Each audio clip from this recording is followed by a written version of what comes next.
lo que venimos viendo de los diferentes enfoques. Pero en la última clase ya vamos a ver. Sí, bueno, la última clase es clase de repaso. La anterior creo que es management japonés. Bueno, sistemas, entonces tiene que ser la última clase, ¿no? Bueno, hasta esa clase entraría todo. O sea, serían todas las escuelas, porque ya después en la segunda parte arrancamos con el proceso administrativo. Lo arma Laura, así que esta conversación la tienen que tener con Laura. Pero suele ser como un mix. Algunas verdadero falso, otras choice, otras a desarrollar. Suele ser ahí un mechadito. Pero bueno, negocien con la persona correcta. Yo no puedo hacer mucho por ustedes ahí en ese punto. Así que el viernes que viene, endulcenlo un poquito, traiganle, conviene un mate, no sé. Fíjense qué hacen. ¿Qué le gusta comer? Claro, ¿qué le gusta? ¿Lo dulce o lo salado? No, y después antes del parcial tienen la semana, o sea, tienen una clase de repaso y una clase de taller, que son las dos como repaso integral. Así que creo que si no me equivoco, la última clase teórica sería la del viernes, ¿no? Que es teoría de los sistemas. Y después ya tienen taller, repaso y parcial. ¿Está bien lo que estoy diciendo? ¿Está alineado con sus cronogramas? A mí se me confunden algunas fechas a veces. Creo que estaría ahí. Así que ya estamos terminando con la parte teórica. Recapitulando un poco la parte teórica. ¿Qué vimos el viernes? Teoría de las organizaciones, ok. ¿Qué es la teoría de las organizaciones? ¿Está dentro de qué enfoque de la administración? Formal.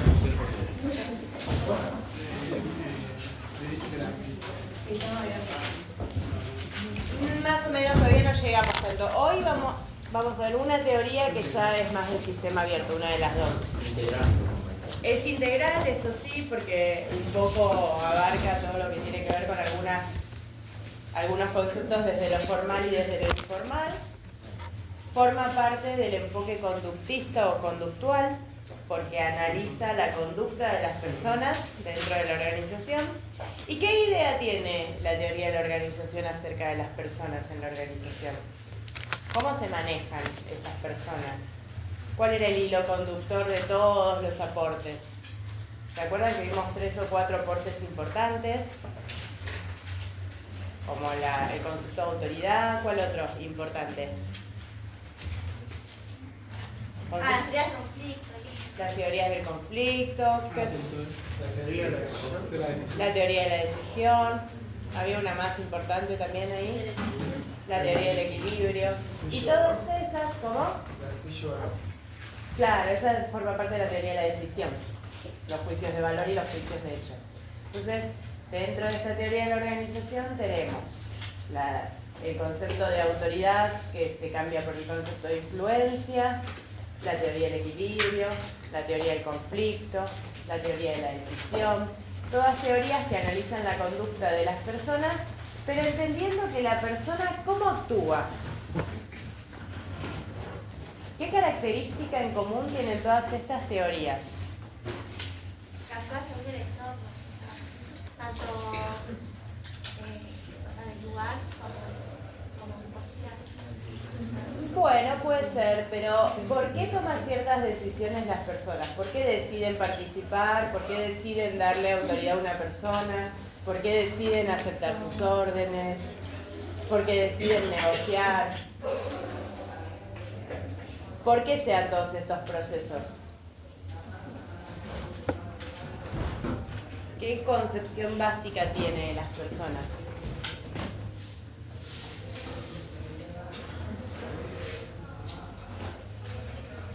¿Qué considera? ¿Por qué decide aceptar las órdenes? Porque las considera ¿de qué manera? Razonables. Razonables, bien. Tiene que ver las emociones y la influencia en el otro. Tiene que ver con que las considera desde su punto de vista razonables. Entonces, el concepto de razonabilidad, de que el hombre razona y elige bajo ciertos criterios, es como el eje conductor de todas las teorías. Decide participar porque le conviene para satisfacer sus propias necesidades. Es una persona razonable. Decide aceptar las órdenes porque las considera lógicas y razonables, concepto de influencia. Decide negociar para poder lograr objetivos comunes cuando hay conflicto, teoría del conflicto. ¿Sí? Y cuando se empieza a desarrollar esta teoría de las decisiones, además Simon incorpora que este concepto de racionalidad, esto de que la persona decide porque es una persona razonable que busca un beneficio, en realidad habla de que esta racionalidad está limitada. Entonces introduce el concepto de racionalidad limitada. Y ahí sí decimos que, bueno, es razonable, pero dentro de ciertos parámetros. Es razonable teniendo en cuenta el tiempo que tiene para decidir, teniendo en cuenta las emociones, teniendo en cuenta la capacidad cognitiva de procesar la información y teniendo en cuenta la cantidad de información que tiene disponible para poder analizar las alternativas. Entonces es razonable, pero no busca maximizar su beneficio, sino qué es lo que busca. No maximizar, sino hay otra palabrita ahí que dijimos. No buscar la mejor alternativa posible, sino buscar la que mejor satisfaga esa necesidad. La más rápida, la primera. ¿sí? En base al tiempo con el que tenemos. En base al tiempo que tiene, a la información que tiene. Entonces no busca maximizar, sino que busca satisfacer una necesidad. No necesariamente va a buscar la mejor alternativa, sí va a buscar la alternativa que satisfaga de una manera adecuada sus necesidades, aunque no sea la mejor. ¿Sí? Y esto todo enmarcado dentro de que estas teorías, al igual que las de motivación, analizan la conducta. Como las de motivación que vieron la semana anterior con Laura, creo, o con Gastón, no sé con quién vieron las de motivación. ¿Se acuerdan de la pirámide? ¿Sí? De la teoría X, de la teoría Y. Entonces, todas estas teorías que surgen más o menos en el mismo momento, después de la Segunda Guerra Mundial, en particular la teoría de la organización, buscan de alguna manera analizar el comportamiento humano en el entorno de las organizaciones, que cada vez son más grandes, cada vez son más complejas y que además se incorporan nuevas tecnologías de la información y la comunicación que se fueron desarrollando post-guerra. ¿Sí? Bueno, ¿algo más que quieran agregar al repaso?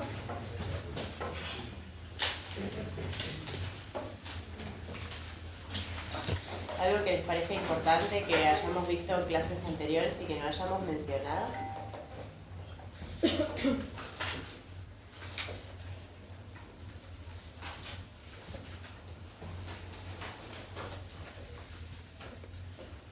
¿Ya? ¿Seguimos? Avanzamos. Ok. Bueno, hoy vamos a estudiar lo que se conoce como enfoque estructuralista. El enfoque estructuralista es un enfoque que incluye dos escuelas dentro de este enfoque. ¿Sí? Por un lado la escuela burocrática y por el otro lado la escuela estructuralista. Parten de una idea de integrar la mirada acerca de la administración. Sin embargo, lo que es la escuela burocrática, que es la primera que vamos a ver, sigue siendo una escuela muy marcada por sus aportes formales. Hace mucho énfasis en lo formal.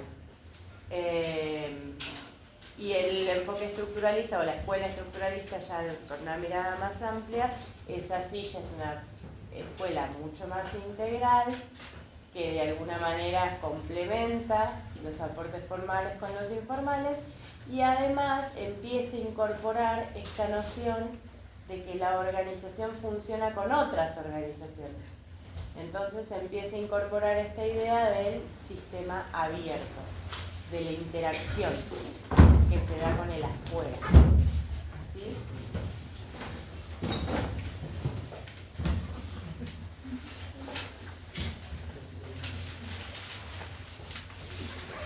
Uno de los principales exponentes del enfoque estructuralista y particularmente de la burocracia es ese señor que ven ahí, que seguramente en algún momento lo escucharon nombrar, es Max Weber.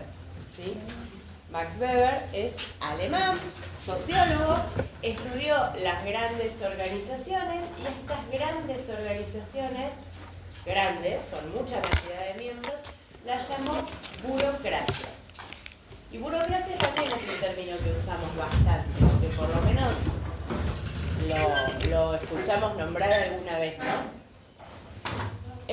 El surgimiento de la burocracia, dice, coincidió con el capitalismo, impulsado por los factores como la economía monetaria, el mercado de la mano de obra, el Estado centralizado y la ética protestante. ¿Sí? Son todas como, de alguna manera, cuestiones que marcan el inicio de la burocracia. Weber escribió acerca de las burocracias por el 20 y pico, 30, más o menos. Pero ¿qué pasa? Sus aportes recién se vieron resignificados, y por eso lo vemos más o menos con la teoría de la organización, alrededor del 50. ¿Por qué? Porque es un sociólogo alemán y obviamente escribió sus libros en alemán. Cuando estos libros fueron traducidos al inglés, que más o menos fue en los años 50, ahí es donde empieza a tomar como más impulso esta teoría. Como que ahí se empieza como a popularizar de alguna manera un poco más, y entonces por eso tomamos como el marco de referencia la década del 50 para la aplicación de esta teoría, más allá de que Weber haya escrito sobre la burocracia mucho antes que esa época. La teoría de la burocracia, ven ahí tienen como un mapita que está bueno. Cuando analizamos, ¿se acuerdan de las variables que analizábamos de las escuelas? Que eran las personas, las tareas, ¿cuál más? Personas, tareas, eran 5, ¿se acuerdan? Procesos, ambiente. Procesos, tareas, ambiente, personas, tecnología y estructura. Bien, de esas 5, la burocracia se enfoca mucho en la estructura, analiza mucho la cuestión de las estructuras de las organizaciones grandes y complejas. Y la estructuralista, además de la estructura, incorpora variables como las personas, por eso es un enfoque más integral, y el ambiente, por eso es un enfoque abierto. Igual ahora lo vamos a ir viendo más en detalle y vamos a entender por qué.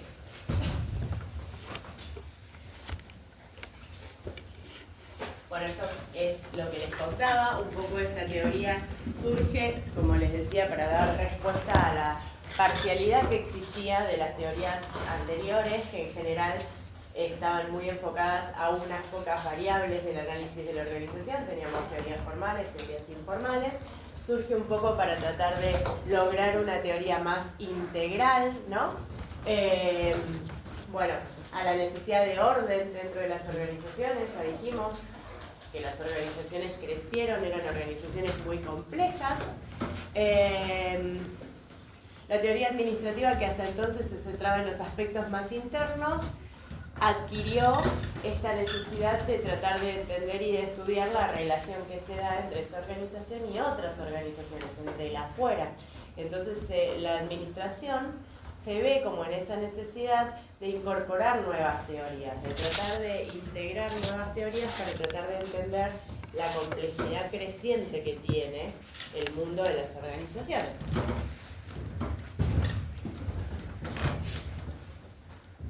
Bueno, esto lo vamos a ver ahora, pero Weber hace mucho hincapié de nuevo en este concepto de racionalidad, que ya estuvimos viendo la clase pasada, pero más enfocado en la racionalidad, como la relación que existe entre los medios de producción y los fines, entre los recursos que necesitamos para alcanzar ciertos objetivos.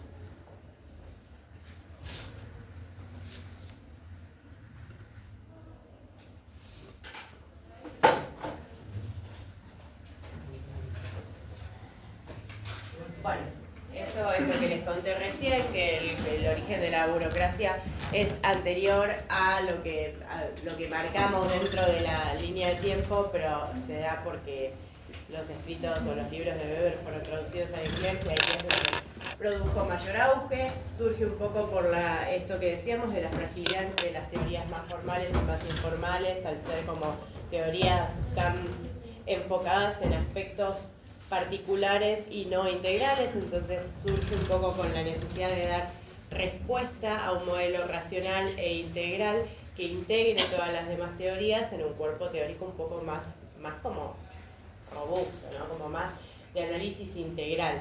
Así todo, como decíamos hoy, la teoría burocrática se enfocó mucho en la estructura, y como se enfocó tanto en la estructura, termina siendo también un enfoque bastante parcial. No así el enfoque estructuralista, que es un poco más amplio, que tiene una mirada bastante más amplia.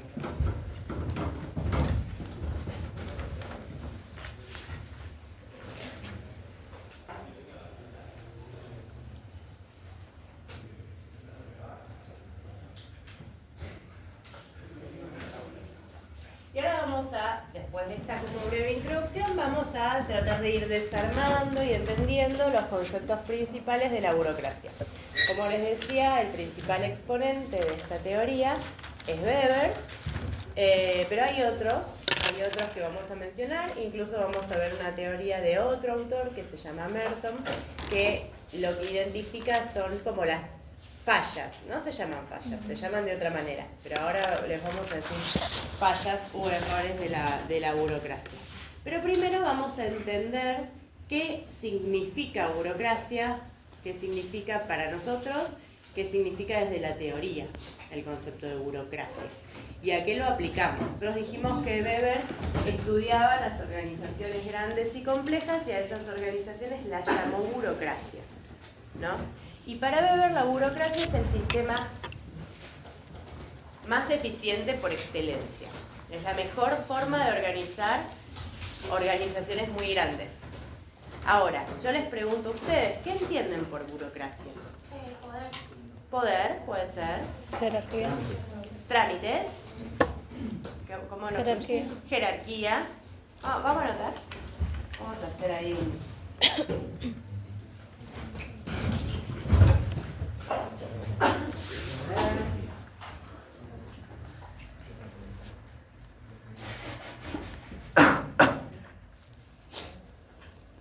¿Procesos? Orden.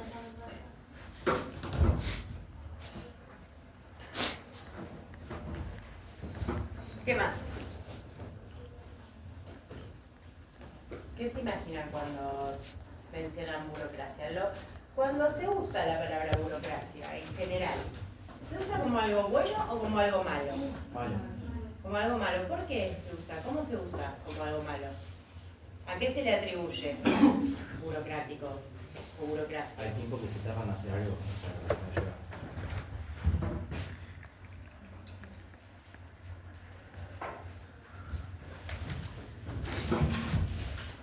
¿Qué más?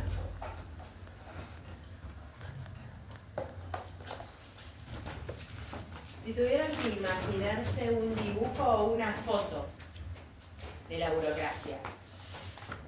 Trabas. ¿Eh? Trabas. Trabas.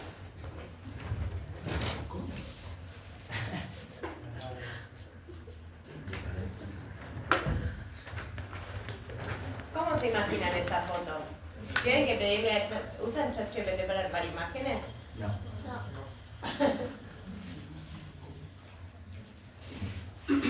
Yo voy a Una persona desgraciada con una urgencia y un tipo atrás de un escritorio con una montaña de papeles diciendo que tiene que terminar de firmar todo eso porque si no le va lo que necesita.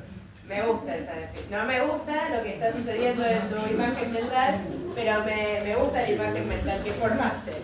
Bien, una persona desgraciada, ya es atrás de un escritorio. Bien, apareció el escritorio por acá, apareció una pila de papeles.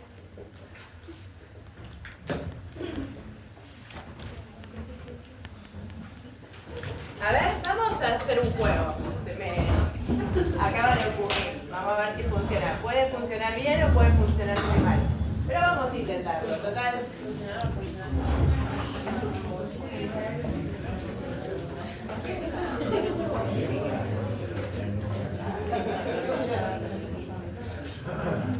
¿De la que se va? Después con el polvo. No, yo te... No me acuerdo cómo se llama.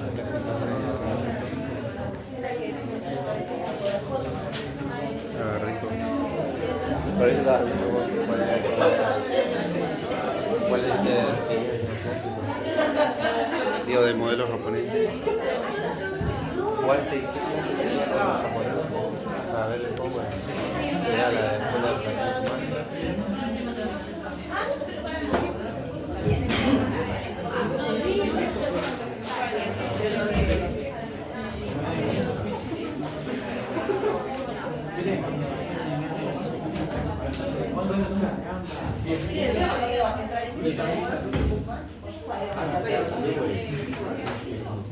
Vamos a armar un dibujo entre todos, pero necesito que ustedes me digan qué tiene que tener este dibujo.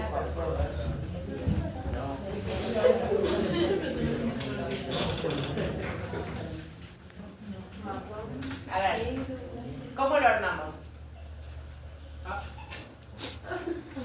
Profe, no se ve nada.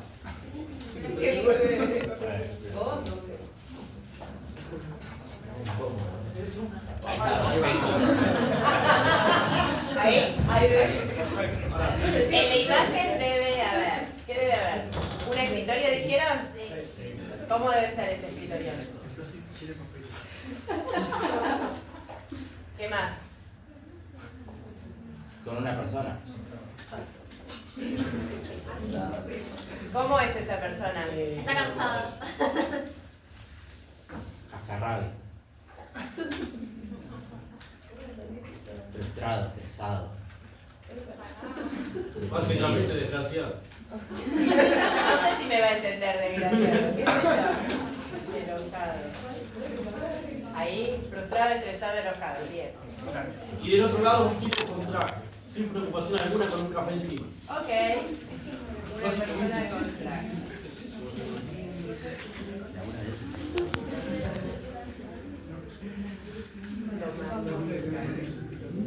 ¿Qué más?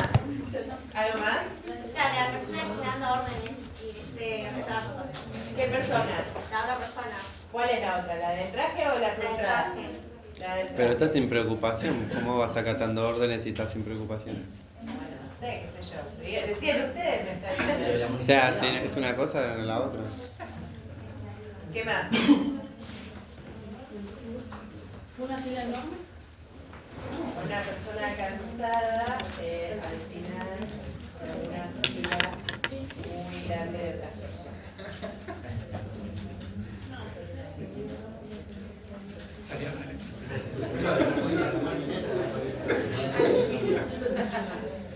¿Así?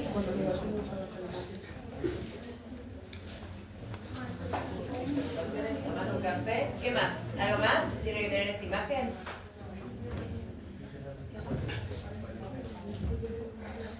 En Una blanco y oficina. negro, dijeron, profe.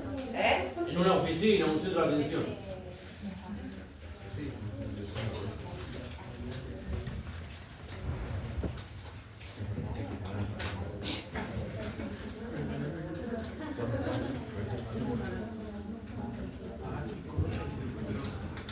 Con un cartel de que 20 minutos cierra. Para partir.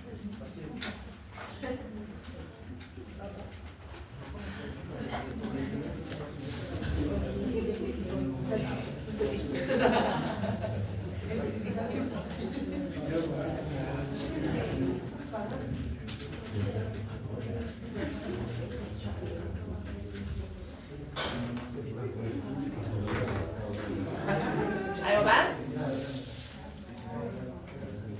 ¿Te doy enter? Sí, a ver qué muestra. No lo van a entender. Demasiadas No indicaciones. sé. Sí, no. Por internet. Por internet.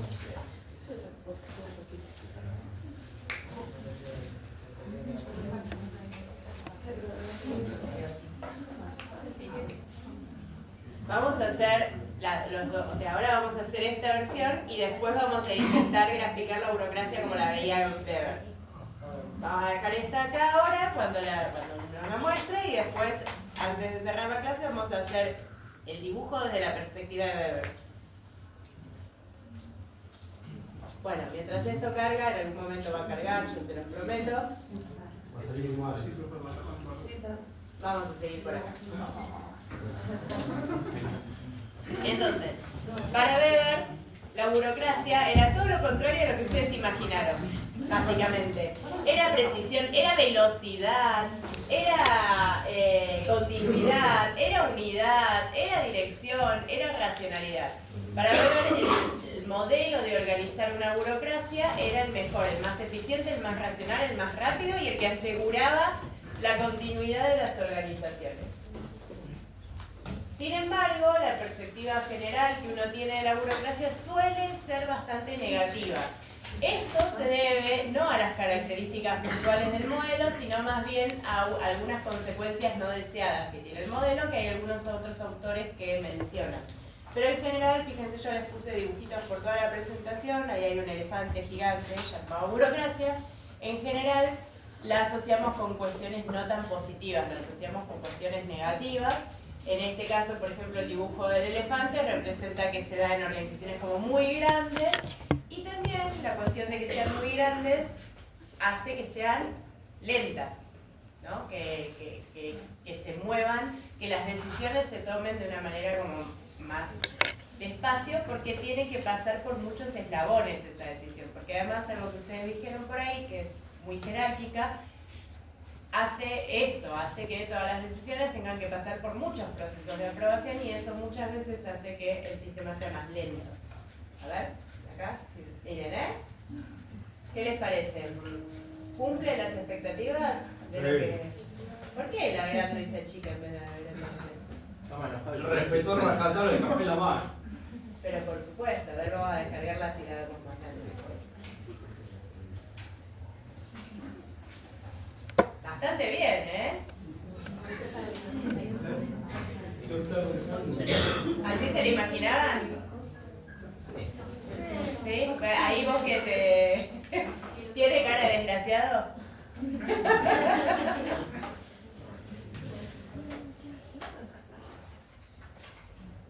Tiene el cartelito, todo. Muy bien, ¿eh? Bastante bien. Me gustó. Vamos a ver si nos sale después la idea de Weber. Esto ya lo dijimos. Bueno, entonces esto de alguna manera representa la burocracia como pensamiento colectivo en general, que pasa eso, se grafica como lo acaban de graficar ustedes, como algo negativo, como algo que entorpece en realidad los trámites, por allá mencionaron trabas también, mucha espera, versus el concepto de Weber, que es un concepto de eficiencia, ¿no? Como una organización estructurada, guiada por reglas claras que facilitan el funcionamiento, que la ordenan y que hace que este ordenamiento sea más confiable, ¿sí? Algo que no se da en el pensamiento colectivo, o sea, en general cuando uno piensa en burocracia la piensa como algo más negativo.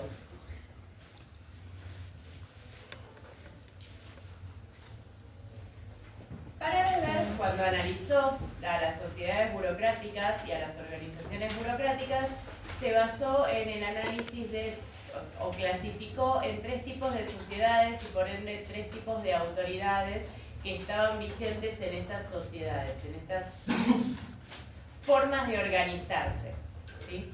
Dentro de estas formas de organizarse, por un lado están las sociedades tradicionales. Las sociedades tradicionales son las sociedades en las que predominan las características que son más patriarcales y patrimoniales, ¿sí? Como por ejemplo la familia, ¿sí? Es una forma de organización donde el poder o la autoridad está delegado y tiene que ver con la tradición. El que tiene el poder, en general, la legitimidad de ese poder, es decir, lo que avala esa autoridad, ese poder, esa influencia, tiene que ver con la tradición. Los usos, las costumbres, va pasando como de generación en generación. La familia es un modelo de organización tradicional y también, por ejemplo, las monarquías, eran los reinados, donde el poder se traslada de padres a hijos sin necesidad de evaluar la capacidad que tienen esas personas para el mando. O sea, es una cuestión de tradición. ¿La iglesia? La iglesia combina un poco de los 3. Yo les subí el año pasado, después si lo encuentro se los muestro, un videito que explicaba cómo se elige al Papa, porque bueno, vieron que el año pasado pasó lo del Papa Francisco y entonces había como muchos videos en las redes hablando del tema, y había uno que era muy interesante porque mencionaba un poco esta cuestión de la autoridad de la Iglesia y está apoyado un poco en los tres, porque tiene mucho de tradición, el tema del cónclave, el tema de la elección del Papa, pero también tiene mucho de lo que tiene que ver con la autoridad carismática, porque no termina de ser una elección en la que los obispos, no, cardenales. Los cardenales eligen también, hay una cuestión ahí de poder ahí adentro y de venderse bien dentro del cónclave, y también hay muchas cuestiones que tienen que ver con la legalidad y con normas preestablecidas que se tienen que cumplir. Entonces un poco la Iglesia combina un poco de las tres, pero sí también tiene una base muy grande en cuanto al poder y a la autoridad tradicional. ¿Pero podría ser tradicional o...? Sí, porque hay mucho de tradición en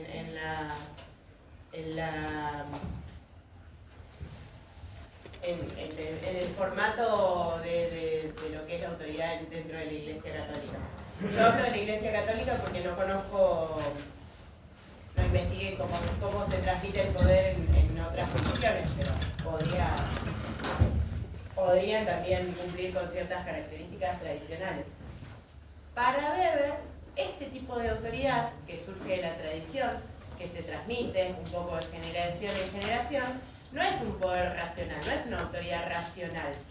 ¿Por qué? Porque no está sentada en ninguna característica basada en ninguna norma o en algún elemento racional que le dé sustento, sino que simplemente es por tradición.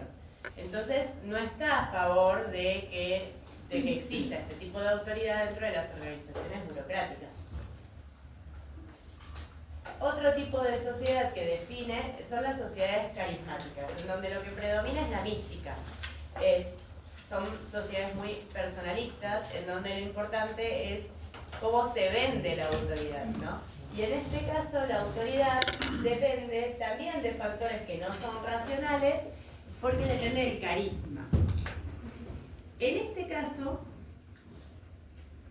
la autoridad está influida por la personalidad, pero además esta autoridad es intransferible. ¿Por qué? Porque depende del carisma de la persona y eso es algo que no se puede traspasar. Este tipo de autoridad está muy presente también en la Iglesia, como decíamos, pero también, por ejemplo, en los partidos políticos, en las instituciones, en las instituciones que luchan a favor de alguna causa común, ¿sí? En los estados. Es muy común también en las organizaciones, ¿no? También en las empresas, pero es muy común que parte de esta autoridad tenga que ver con la personalidad de la persona que ejerce. Para Weber, este tipo de autoridad tampoco es racional, porque se basa en características que tienen que ver con la personalidad, pero no tienen un sustento racional, no tienen algo que asegure la eficiencia del ejercicio de ese poder. Entonces, en este caso, como decíamos, no es heredado ni delegado. Menciona que existe un tercer tipo de sociedad, que son las sociedades legales o burocráticas, en donde lo que priman son las normas impersonales. Acá lo más importante son las normas, las reglas de funcionamiento. Y en este caso la autoridad surge, la autoridad legal o burocrática, surge del mérito, es meritocrática. Y este mérito está apoyado en normas de funcionamiento. Está preestablecida cuáles son las competencias que se deben cumplir para acceder a determinado puesto de poder. Entonces, para Weber, el tipo de autoridad legal apoyada en normas de funcionamiento, en reglas, es el tipo de autoridad más eficiente y es el único que está legitimado en algo externo que le da esta cuestión de legitimidad y eficiencia, que hace que funcione y que sea más justo, que no dependa ni de tradiciones ni de carisma, sino que depende del mérito propio. Y entonces, por eso, para Weber, el concepto de autoridad se basa en este concepto, en el de autoridad burocrática o legal. Para Fayol, para Taylor, la autoridad estaba puesta en el cargo. Para Weber también está puesta en el cargo, pero ese cargo está sustentado en una norma. Surge de algún lado, no surge de la nada. Acá puede entrar la empresa y... Sí, la empresa. Sí, en realidad casi todos los sistemas que tenemos hoy en la actualidad tienen una base legal. Lo que pasa es que muchas veces se combina con otro tipo de autoridades, pero casi siempre en todos los poderes existe una base legal de funcionamiento. Entonces, para ver, miren, este es bastante parecido al que armaron ustedes, ¿eh? Pero tiene el cartelito que dice reflexión de trámites a rechazar. Este debe ser de Kino, por el estilo de imágenes. Para ver, la organización por excelencia es la burocracia, y para poder definir la burocracia define cuáles son sus características.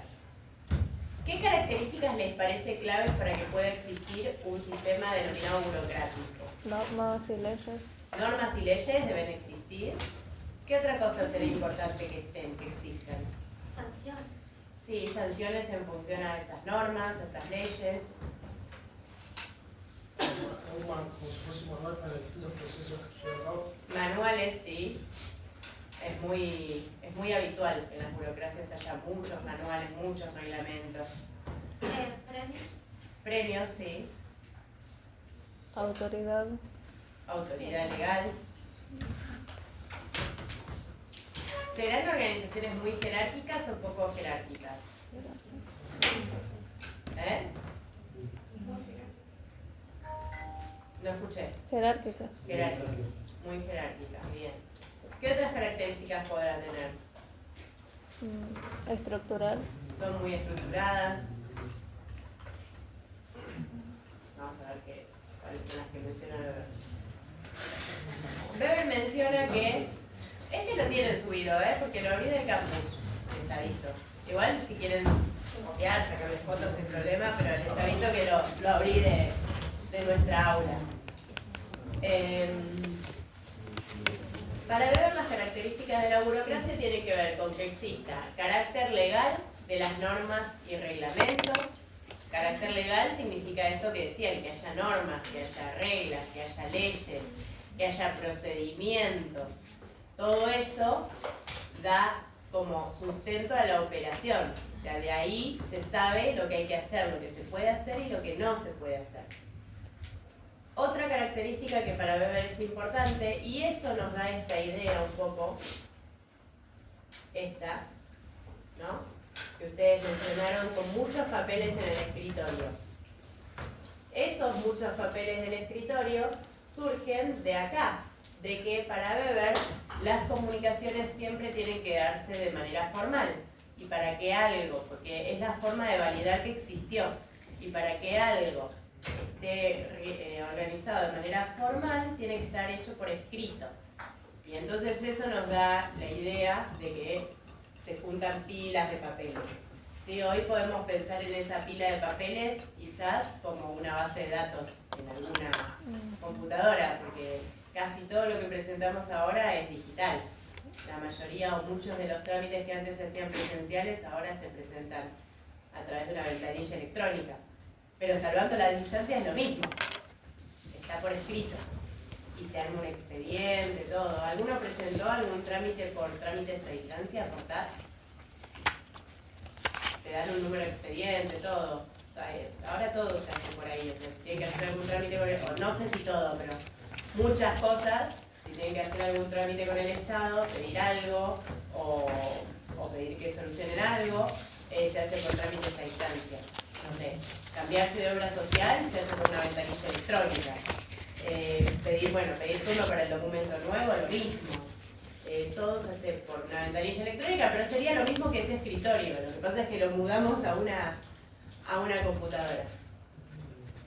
El carácter racional y la división del trabajo, este carácter racional que decíamos que surge de los procedimientos, de las normas, y esto hace que este sistema también esté, tal como como lo planteaban Taylor, Fayol y los neoclásicos, se dé una división del trabajo en etapas, ¿sí? Porque además estamos hablando de organizaciones muy grandes, entonces para organizar el trabajo en organizaciones muy grandes se divide el trabajo. La impersonalidad en las relaciones se da en la burocracia. Una de las características que tiene es que los trámites no se personalizan, sino que la atención debería ser para todos iguales. Entonces esto hace, de alguna manera, que no importa quién te atienda, o no importa quién vaya a hacer el trámite, siempre el procedimiento debería ser el mismo, porque está apegado a una norma, a una regla, a un procedimiento. Entonces se da esta impersonalidad. No importa si hoy me atiende María y mañana me atiende Juan, la norma para presentar el trámite debería ser la misma, no debería cambiar, es impersonal. Esto que decíamos de que se da la jerarquía de la autoridad es muy importante para la burocracia, al ser organizaciones tan grandes, organizarlas a través de la división del trabajo vertical y horizontal, por eso se da la jerarquía. Rutinas y procedimientos estandarizados, esto que decían es muy común que existan los manuales de procedimientos, está todo por escrito y está como estandarizado. Competencia técnica y meritocracia,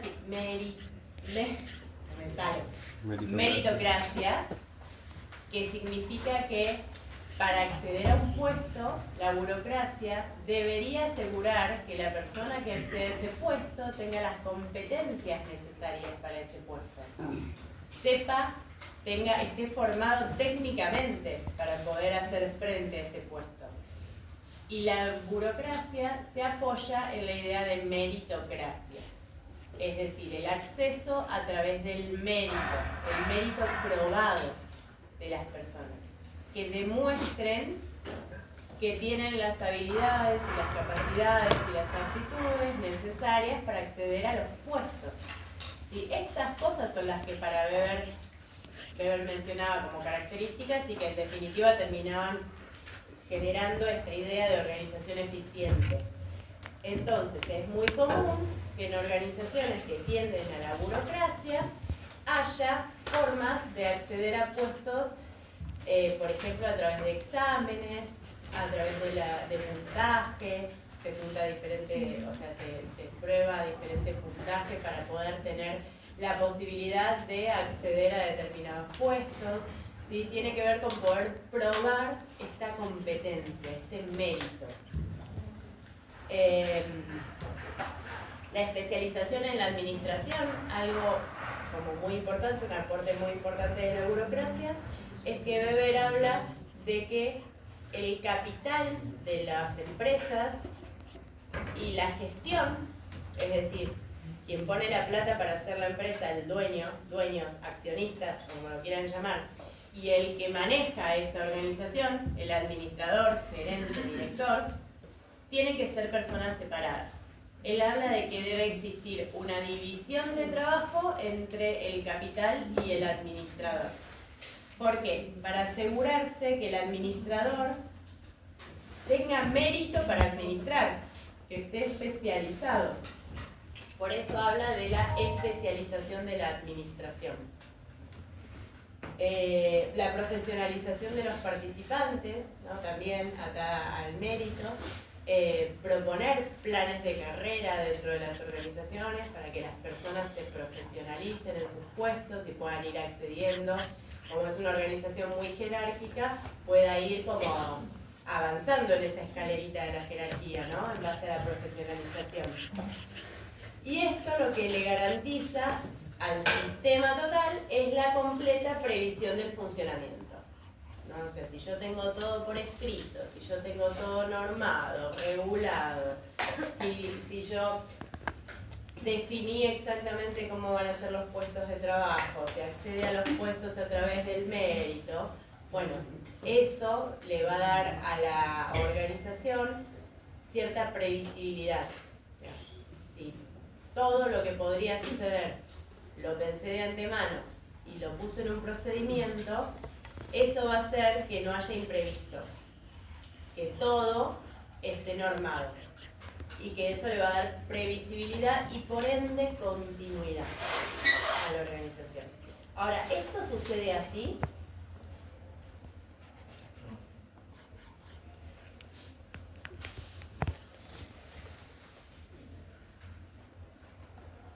Vamos a ver los beneficios, ¿no? que mencionaba Weber acerca de la burocracia.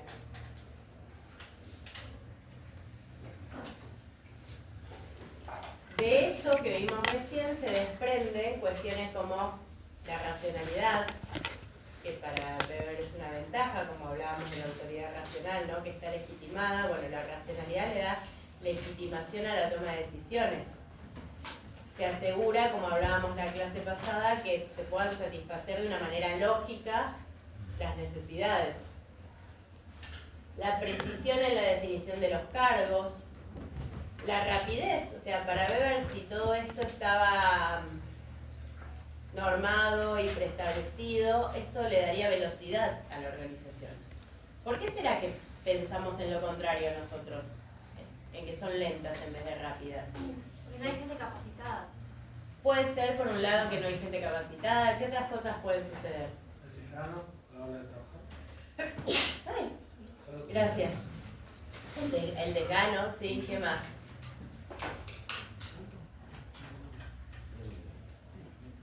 Una cantidad de miembros y de papeles, ¿no? Que tienen que pasar por diferentes Porque el instancias. proceso se ralentiza por los mismos trabajadores que, como no tuvo en cuenta la parte emocional, a lo mejor eso afecta en Puede ser. cómo es.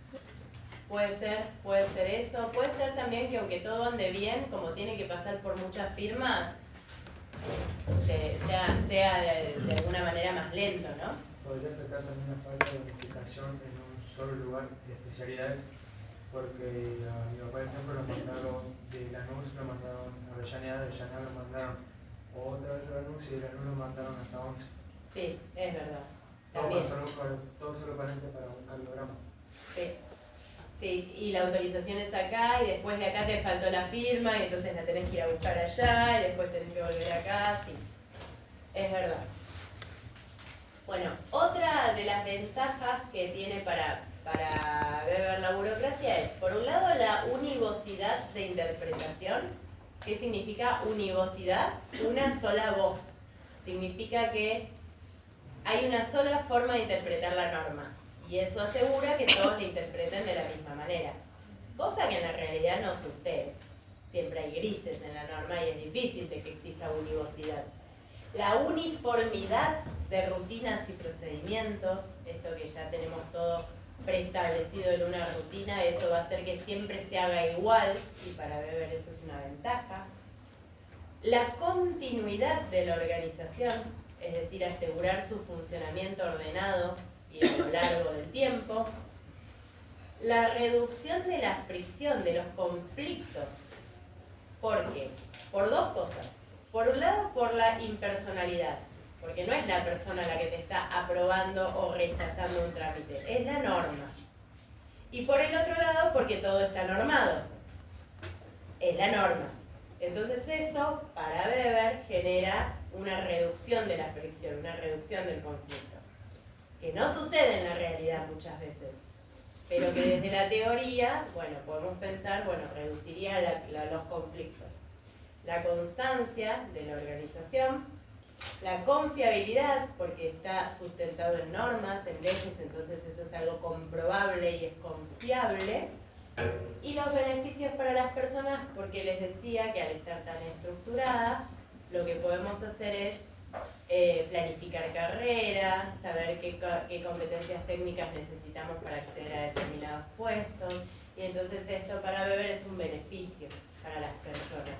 Él habla del burócrata o del hombre profesional, como esta persona motivada por hacer carrera dentro de las organizaciones burocráticas.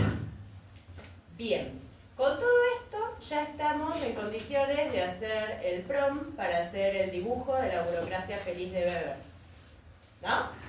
La contracara de lo que hicimos recién. Vamos a ver qué nos sale.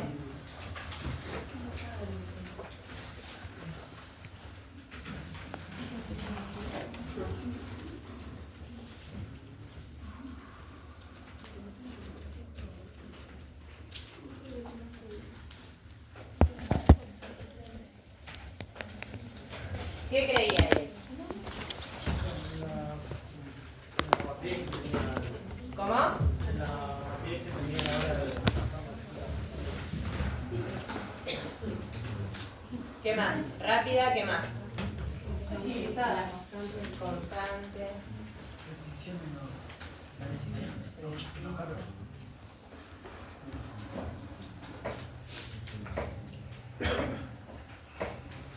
¿Qué más le ponemos? Entonces, este nuevo dibujo, entonces.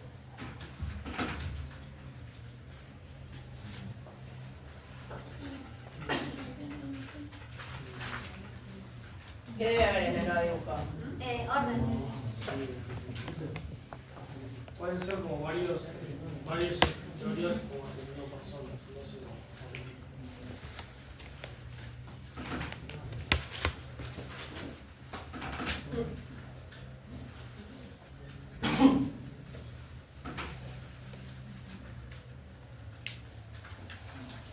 Yo le agregaría algo, no sé si a ustedes les parece.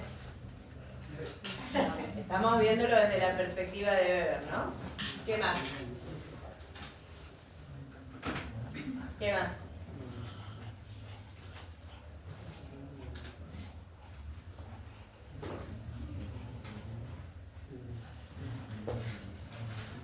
¿Qué dirían los carteles?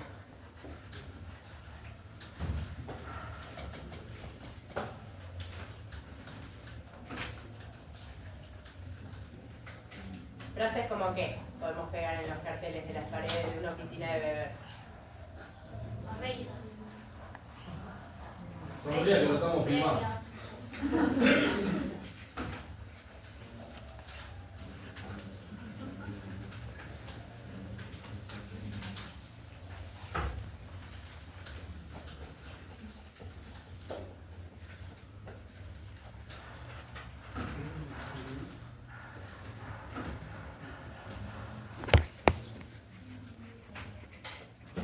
¿Qué más? Falta la taza de trigger agua y soy feliz. Bueno, la taza del café de...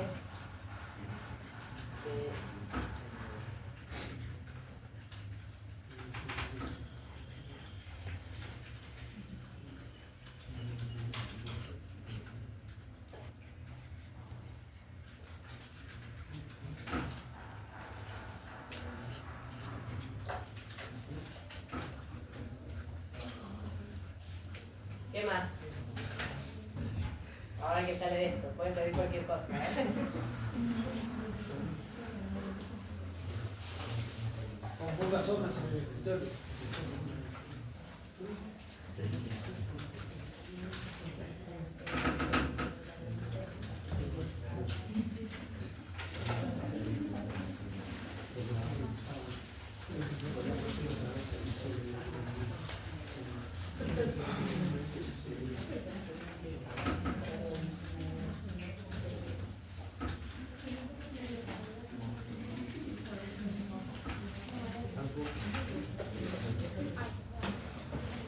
¿Qué más?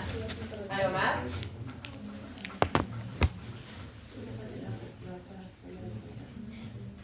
¿Algo más le ponemos a este dibujo? Que sea color, ¿Eh? que sea color.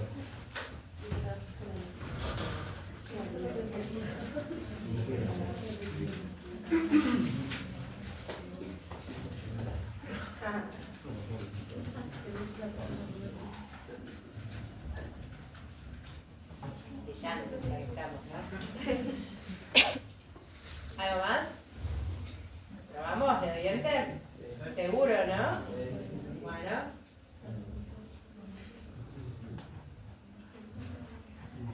Va a ser su de arriba, pero más salir. Y no sé ustedes me dictaron el prompt. Acá lo importante es qué le ponemos al chat para...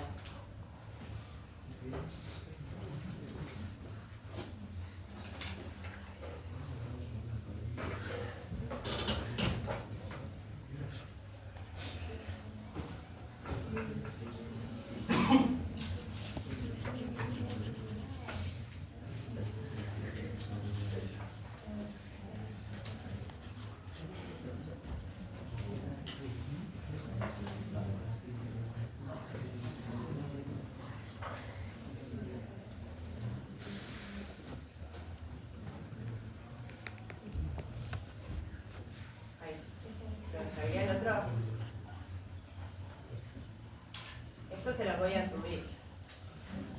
Vamos a guardarlo.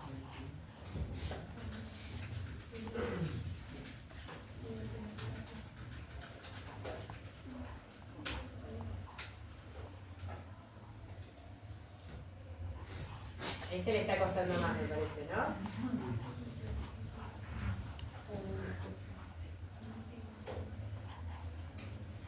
Mientras tanto vamos a hablar de las disfunciones. ¿Qué son las disfunciones? Merton, que es uno de los autores que trabaja sobre lo escrito por Weber, habla o entiende o define este concepto de disfunciones. ¿Cómo lo define? Como las consecuencias negativas no deseadas. Los errores. ¿Cómo? Los errores. Serían los errores, serían las desventajas, serían cuestiones que surgen de la fragilidad del modelo, pero que no fueron pensadas o identificadas cuando se definieron las características y las ventajas que tenía el modelo, ¿sí? Que terminan siendo consecuencias negativas, no deseadas. A ver, vamos a ver si acá sigue quedando la imagen, pero miren, ya va apareciendo,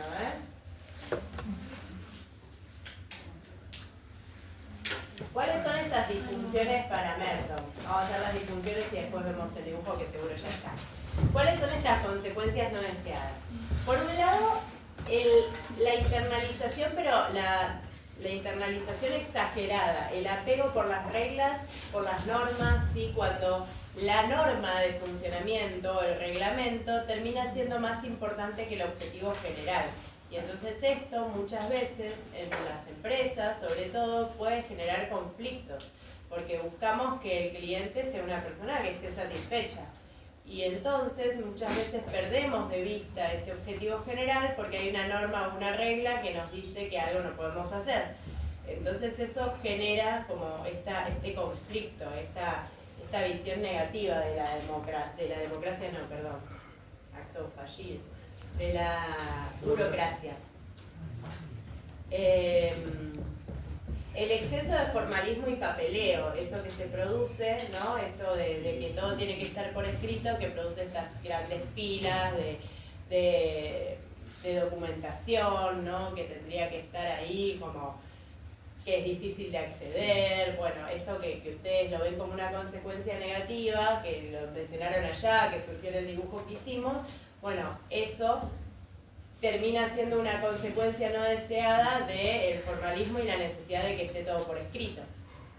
La resistencia a los cambios, los modelos burocráticos son modelos en general muy rígidos, por eso también decíamos que se mueven lento, con muchas personas muy grandes, porque acuérdense que las burocracias tienen que ver con organizaciones en general muy grandes, y entonces eso hace que la persona se acostumbre mucho al puesto de trabajo, a los procedimientos que realiza, y entonces sea muy reticente a los cambios, ¿no? Y en épocas en las que la modernización es como que medio como que nos cachetea y tenemos que adaptarnos rápidamente y ser flexibles, bueno, esto puede ser una traba.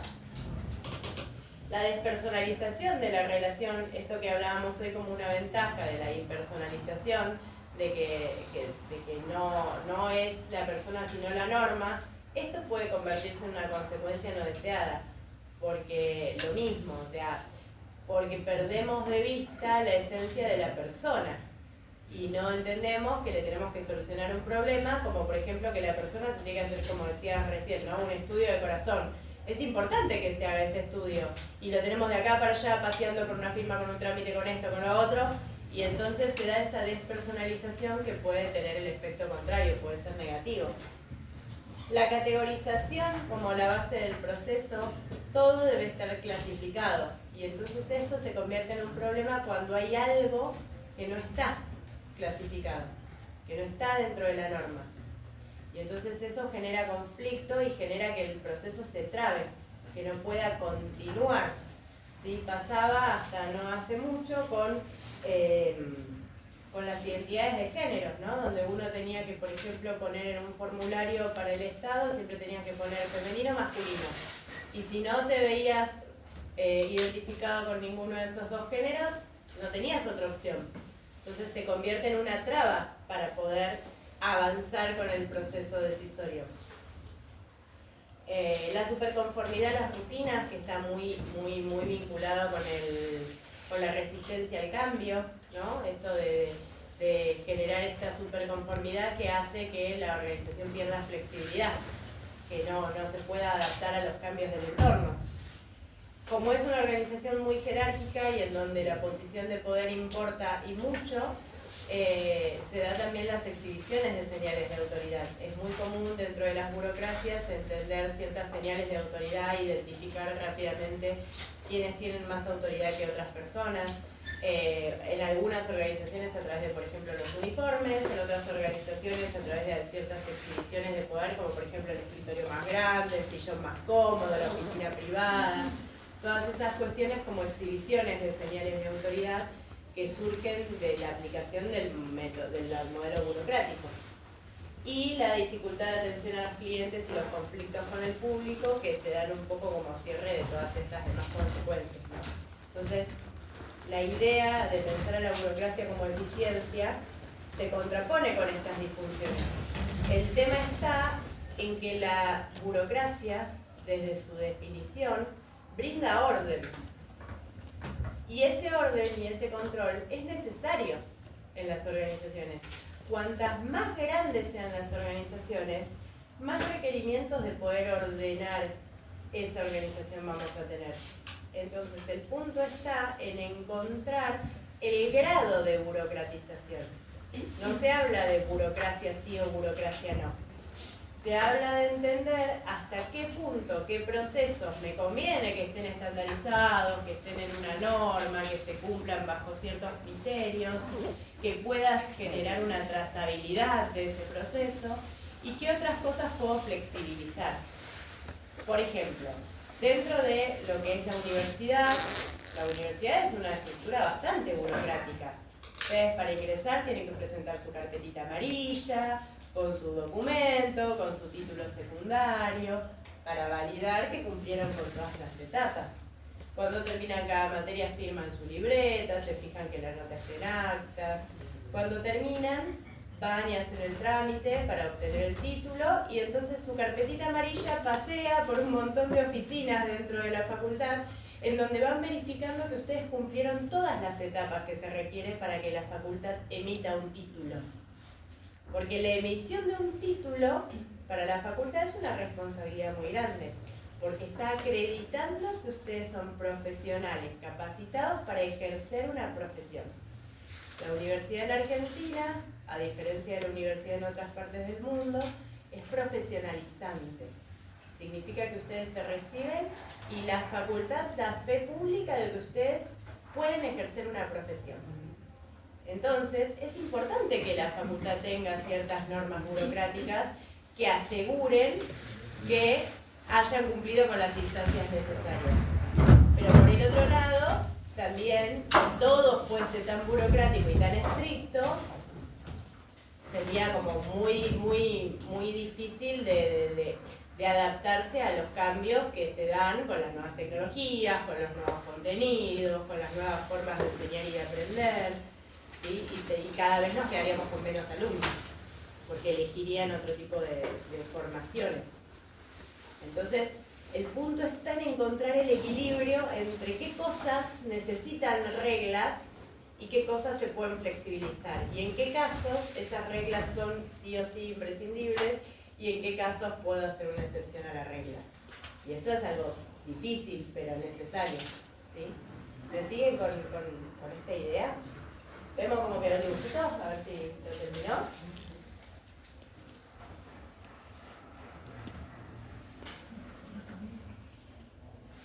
Miren, bastante bien, ¿eh? Miren la gente feliz está sentado acá el señor. Me ponen los carteles en inglés, es lo único. ¿Qué les parece? ¿Esta podría ser la idea de Weber? ¿Con qué imagen nos quedamos? ¿Con la primera o con la segunda?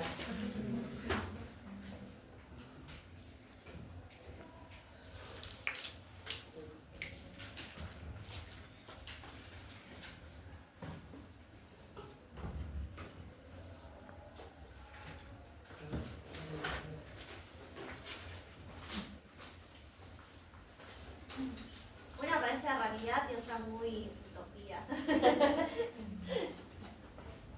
Esta me hace acordar en la escena de Los Simpsons, no sé si la vieron, de cómo sería el mundo sin abogados. Está bueno, un punto medio estaría bien, ¿no? Miren, acá hay ya compu. Están todos contentos.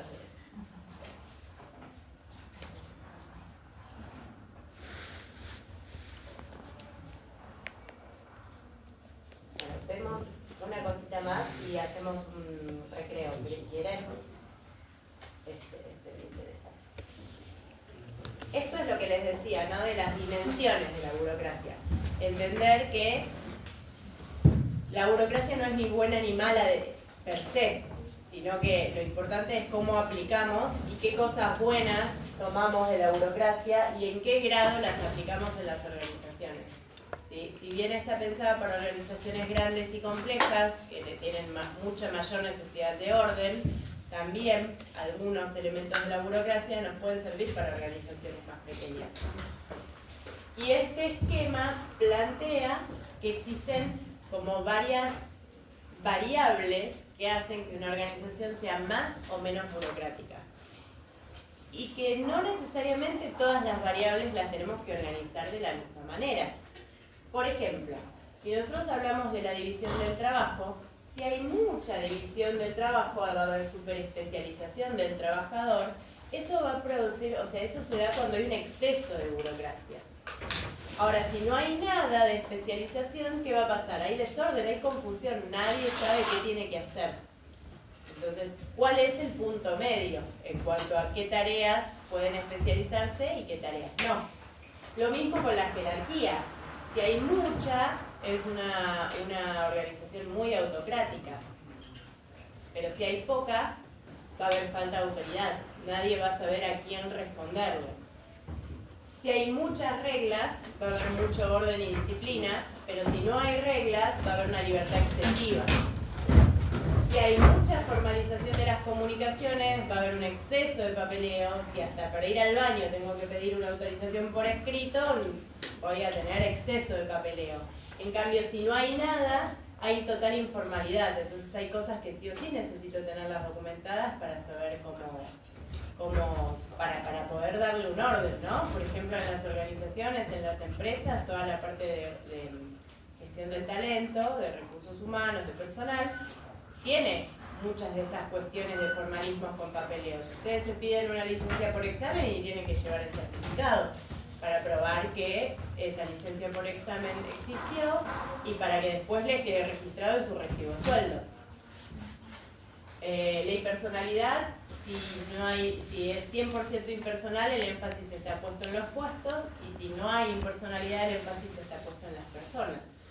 Y se da lo contrario a la meritocracia, que eso es algo de lo que Weber estaba totalmente en contra. El tema de los padrinazgos, bueno, lo viste por ahí, ¿no? Los apadrinamientos, los puestos elegidos por confianza, por el conocido, los elegidos a dedo, ¿sí? Esas cuestiones que son todo lo opuesto a lo que busca la burocracia. ¿La burocracia qué busca? La burocracia busca que la selección y la promoción de las personas dentro de una organización esté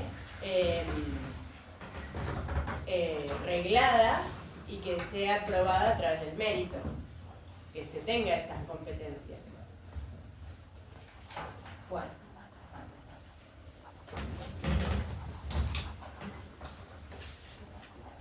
Hasta acá llegamos con burocracia, ¿les parece? ¿Sí? Hacemos un pequeño corte, son 9:20. Hoy nos vamos a ir 10:15. Prometo que hacemos rápido la hora. Pero hagamos un corte. ¿Sí? 10 minutitos y media y 35 empiezo. Y media ya vayan volviendo que y 35 yo empiezo. Con lo que estén